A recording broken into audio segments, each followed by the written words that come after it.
The Reds bisa dibilang punya lini serang yang lebih kuat dibandingkan tim manapun di Eropa. Tapi lini belakang mereka sangat rapuh. Danny Murphy jelas merupakan sosok yang lumayan rendah hati, setidaknya ketika berbicara tentang Liverpool musim ini. Hasil imbang 2-2 di Brighton mungkin mengecewakan bagi sebagian pendukung, karena The Reds memberikan 2 gol kepada Seagull secara cuma-cuma, termasuk gol penyeimbang dari bola mati saat waktu tersisa 10 menit. Tetapi, mantan gelandang Liverpool itu dengan jelas memberikan penilaiannya. The Reds yang bisa bangkit memenangkan Liga Primer musim ini. Bagi Anda yang meragukan Jurgen Klopp dan Liverpool kali ini, meski bermain imbang, mereka berada dalam perburuan juara.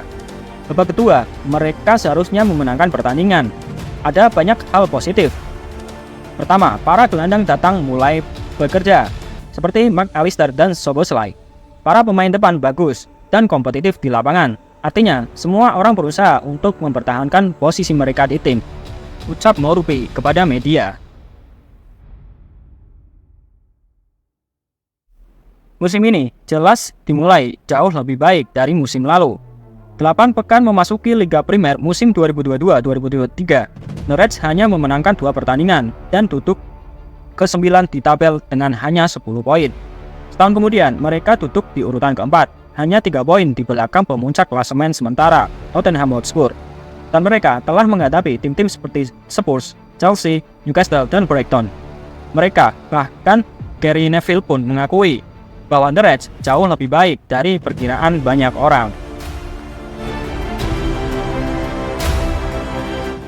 Mereka juga kalah hanya sekali. Itu pun terjadi dalam situasi paling kontroversial di London Utara. Memang benar, jika bukan karena wasit yang buruk melawan Spurs, Liverpool bisa saja tak terkalahkan dan berada di puncak klasemen.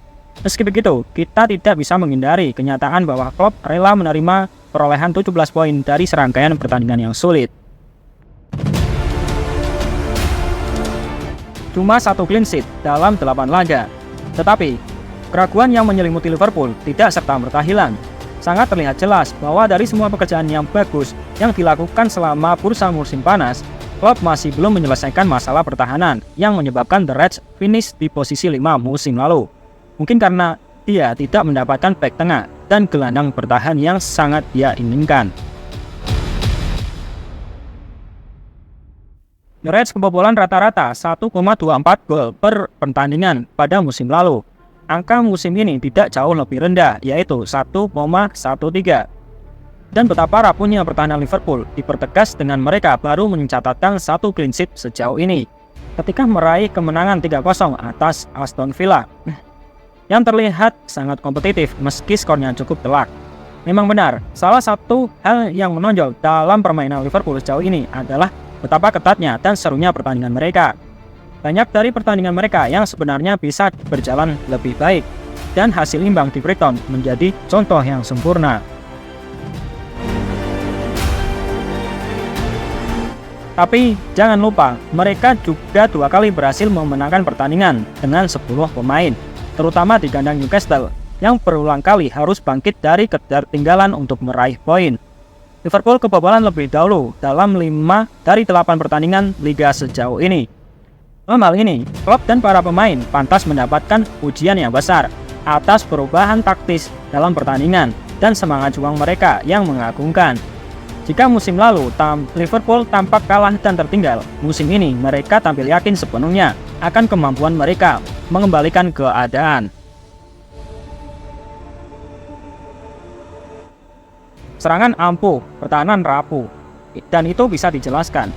Liverpool memiliki banyak pilihan di sisi serangan yang tak tertandingi, dan tidak hanya di Inggris tetapi juga di Eropa.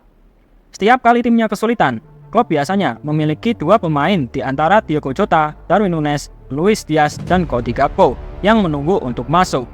Semuanya telah membuktikan diri mereka berpotensi menjadi pengubah permainan sejak tiba di Anfield. Sementara Mohamed Salah tetap menjadi senjata pamungkas mereka. Namun, seperti yang diungkapkan Alan Shearer dalam kolomnya untuk BBC Sport, meski The Reds menarik untuk disaksikan ketika menyerang, kita melihat lagi dalam hasil imbang mereka dengan Brighton bahwa mereka terlalu mudah kebobolan. ada sesuatu yang hilang di lini belakang. Sejujurnya, sulit untuk tidak setuju. Jika Anda salah, Anda akan dihukum. Kebobolan 2 gol di Brighton benar-benar sebuah anugerah. Gol pertama, Virgil van Dijk menyulitkan McAllister dengan umpan tanggungnya, sementara Simon Adingra dengan cepat menyerobot bola dan melepaskan tembakan ke gawang Alisson dari luar kotak penalti. Van Dijk kemudian mengakui bahwa ia telah membuat rekan satu timnya mendapatkan masalah dengan bola yang beresiko.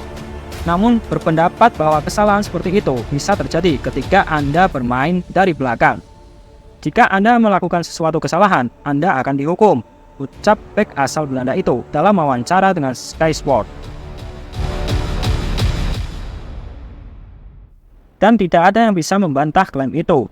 Reaksi fantastis Liverpool saat tertinggal seharusnya bisa membuat mereka memenangkan pertandingan, terutama ketika kita mempertimbangkan bahwa setelah 2 gol cepat salah, upaya Ryan Gravenberch yang tampil mengesankan setelah masuk sebagai pemain pengganti. Bolanya membentur mistar ketika tampaknya bisa menjadi gol. Pertahanan yang rapuh merusak pekerjaan yang bagus. Alasan mengapa hal itu tidak terjadi adalah karena masalah besar Liverpool di lini belakang. Dalam tanda kutip, miskomunikasi di pertahanan yang bisa memungkinkan Louis Dunk menyamakan kedudukan ketika tendangan bebas Sigel melewati 2 bek Liverpool sebelum mencapai Kapten Brighton di tepi kotak 6 yard. Saya kira Andy Robertson mendengar teriakan dan dia mengira itu Alisson. Ini adalah miskomunikasi dan tidak boleh terjadi lagi. Tapi tak seorang pun ingin melakukan kesalahan, jelas Van Dijk.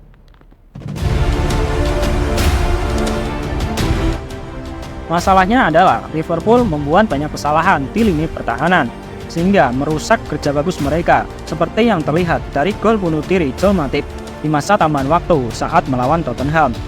Matip itu tampil baik setelah masuk ke dalam tim, menyusul cederanya Ibrahim Konate. Namun harapannya pada pemain Prancis itu kembali ke starting 11 setelah jeda internasional, mengingat ia setidaknya tidak kalah dalam urusan kecepatan. Tentu saja, fakta bahwa Matip telah bermain begitu banyak dan menunjukkan masalah yang berulang kali muncul di musim panas, yaitu kurangnya pilihan Liverpool di pertahanan. Klopp dan pihak klub tentu saja menyadari masalah ini. Upaya bersama telah dilakukan untuk merekrut bek tengah selama musim panas, terutama yang bisa bermain di sisi kiri. Tetapi tidak ada yang datang. Dan selalu ada ketakutan bahwa Liverpool akan membayar harga karena gagal memperkuat barisan pertahanan mereka. Tentu saja, tidak mengejutkan mendengar klaim agen Piero Hansipe pekan lalu bahwa Liverpool sedang mempertimbangkan untuk merekrut pemain andalan Bayer Leverkusen pada bulan Januari nanti. Kalau bukan Endo, apakah Andre jawabannya? Ada juga pembicaraan tentang terlambatnya transfer gelandang Fluminense Andre. Liverpool juga ingin mendatangkan pemain asal Brasil itu pada musim panas. Namun klubnya tidak rela melepas salah satu pemain terpenting mereka di tengah musim Serie A Brasileiro. Tentu saja, kebutuhan akan pemain nomor 6 tetap mendesak dengan masalah cederanya Thiago Alcantara yang terus berlanjut dan Stefan Petešić juga berjuang untuk kembali ke kondisi terbaiknya. Perjalanan ke Brighton tampaknya dibuat untuk Endo, seperti yang ditulis mantan striker Liverpool John Aldridge di kolomnya untuk Liverpool Echo. Namun Klopp malah memilih untuk menurunkan McAllister sekali lagi sebagai gelandang bertahan yang bukan posisi terbaiknya.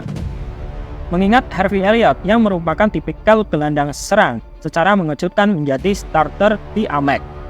Liverpool sekali lagi kekurangan keseimbangan yang tepat di lini tengah, terutama dalam hal melindungi 4 bek mereka yang rapuh.